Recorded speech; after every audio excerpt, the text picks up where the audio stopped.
So I finished up my little solitaire exploration of brass. Um, I mean, the victory condition, the victory points, I screwed them up early on. I think I got them right in the second part, but it doesn't really do a lot towards showing that. I think the most important thing for me is considering the game and what I think about it from my perspective. I love playing games solitaire. Um, I don't find this terribly difficult to play solitaire. I find the decisions flow nicely. I find the game actually completely playable and probably more enjoyable than I would find it in multiple players. So what is my big gripe? And I think it applies to almost all of what are termed Euro games. One, the game is calculable. Maybe not from the very beginning. There are certainly strategies which work and strategies which don't, and that doesn't bother me too much. But the fact that it's calculable disturbs me in the sense that towards the end of the game, by thinking a lot more, or by a lot more familiarity with the game, you can come up with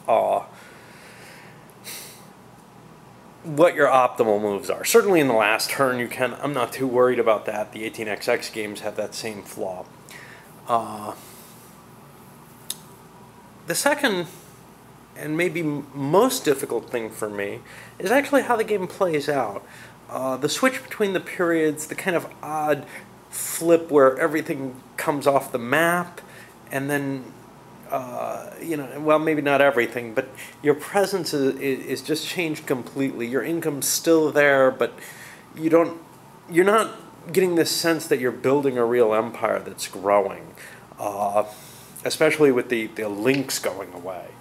That really disturbs me. I understand the decisions made there from, a historical point of view or whatever. It kind of makes sense because the canals stop being of such importance and more freight's being moved by the rails.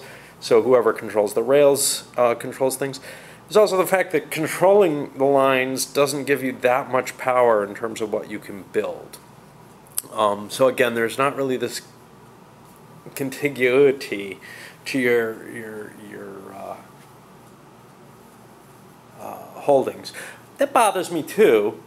Again, that may be perfectly reasonable, but I'm not sure that I need this physical board to represent things as much. I'm not so interested in moving materials around as I am in representing the holdings in a way that feels interesting to me.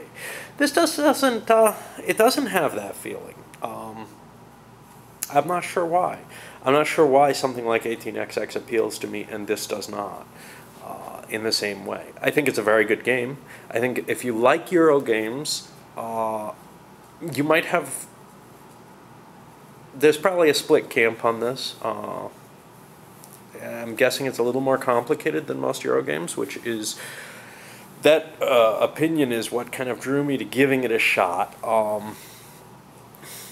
And I think it's a very interesting and good game. I just don't think it's the game or a game necessarily that's going to be pulled out a lot by me, either for solitaire play or as something I'd push for against opponents. Components are very pretty. It's what I'm paying for with all that money. That it's a high price for a game that isn't going to see a lot of playing. All right.